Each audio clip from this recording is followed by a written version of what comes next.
Barbie Fortesa update. Spotted sila Barbie Fortesa at Jameson Blake na nag-morning run dyan sa Mabalacat, Pampanga. Tumakbo sila ng 10 km sa loob ng 1 hour at 30 minutes.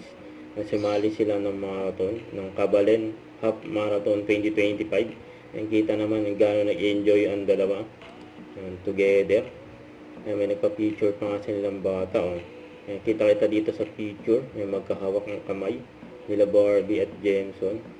Ano kaya meron? Kaya pa mga nagpa-picture. Ayan kila Barbie at Jameson Blake.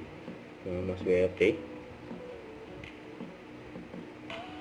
Ayan pa yung solo ni Barbie. Ayan, dami nagpa-picture kay Barbie.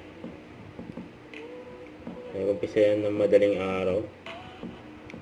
Ayan, may pati si Spider-Man nagpa-picture din kay Barbie. Ito sa post ni Barbie sa kanyang TikTok. Kaya punta siya sa Porch Coffee Shop. Saka nagtaho rin siya dyan. Kaya nag-enjoy si Barbie ngayon Sunday. Ano pabati ni Barbie? Happy 90th birthday po, Mommy Tonette. Si Barbie Forteza po ito. Gusto ko lang pong pasalamatan kayo sa suporta po ninyo. At ang wish ko po sa inyo ay mabuting kalusugan. At sana ay palagi po kayong masaya.